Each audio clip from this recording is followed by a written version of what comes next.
नमस्कार। आज हम बात करेंगे छड़ चुंबक के बारे में। ये छड़ चुंबक क्या होती है इसके बारे में आज हम चर्चा करेंगे।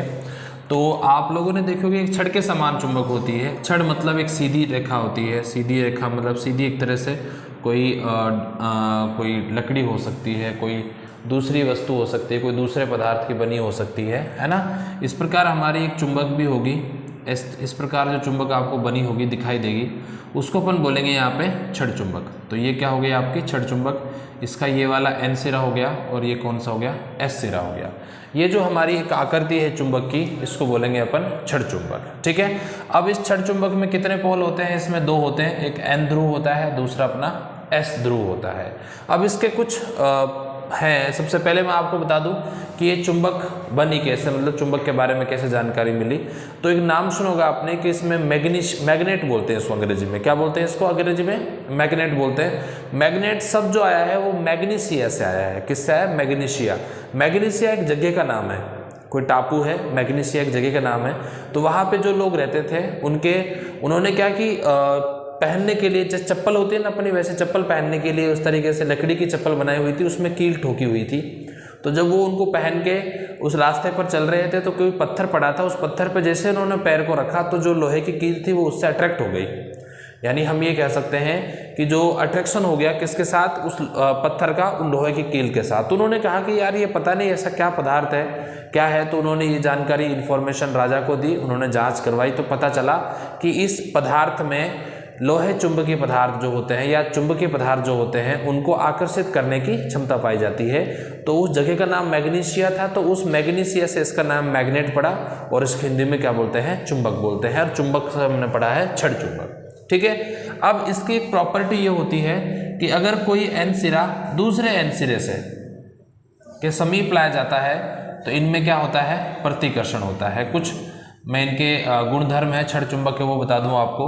अगर मान लीजिए N सिरा किसके साथ जोड़ा जाता है? S के साथ जोड़ा जाता है तो यहाँ पे इनके मध्य क्या होगा? आकर्षण होगा। क्या होगा? इनके मध्य आकर्षण होगा। तो ये दो चीज़ें तो यहाँ पहले क्लियर हो गई कि जो समान ध्रुव होते हैं इनको ध्रुव बोलते हैं। ये जो होते हैं ना हमारे NS, क्या बोलते हैं इनको? ध्रुव बोलते हैं। इसको मैं थोड़ा सा और डायग्राम बना दूँ 3D में, तो आपका ये 3D में डायग्राम बन गया। ठीक है। ये क्या होते हैं? आपके ध्रुव कहलाते हैं। इनको अपन बोलते हैं ध्रुव। ये अपने ध्रुव हो गए, एक N ध्रुव हो गया, दूसरा S ध्रुव हो गया। तो हम कह सकते हैं कि जो समान ध्रुव होते हैं वो क्या करते हैं? प्रतिकर्षण। तो ये प्रतिकर्षण किस में होता है? समान ध्रुवों के मध्य होता है। क्या होता है? ये समान ध्रुवों के मध्य होता है। दूसरी चीज़ है हमारा N और S यानी दोनों असमान है। तो जो असमान ध्रुव होते हैं उनके मध्य क्या होता है? असमान ध्रुवों के मध्य होता है। असमान ध्रुवों के मध्य क्या होता है? आकर्षण होता है। जैसे N के पास S लाओगे तो आकर्षण होगा, या N के पास N रहेगा तो क्या होगा? यहाँ पे प्रतिकर्षण होगा।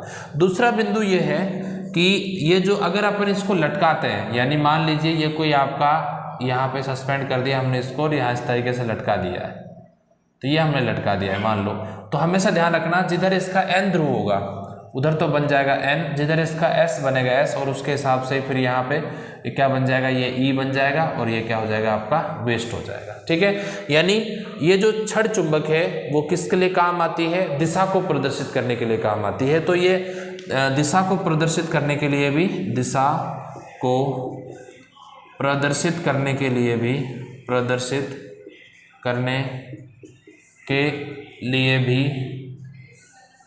काम में ली जाती है। ठीक है। ये इसके पीछे भी कहानी है।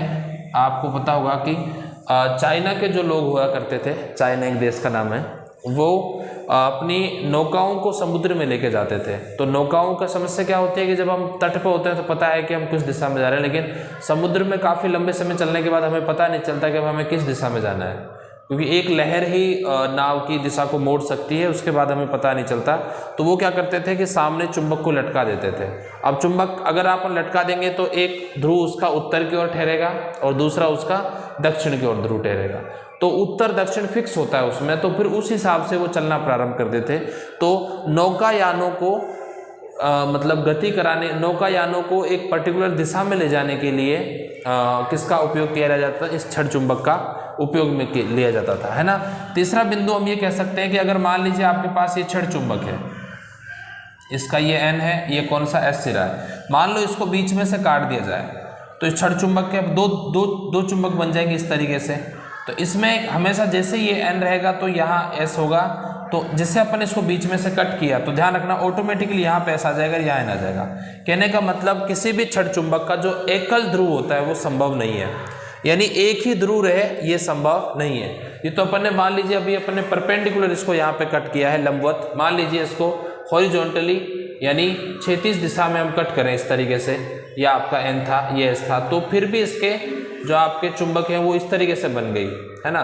तो यहाँ ध्यान रखना अभी भी ये n रहेगी तो ये भी n ही बन जाएगी ऑटोमेटिकली, और यहाँ पे ये जो दूसरा सिरा है इसका ये s है तो ये भी क्या बन जाएगा, s बन जाएगा।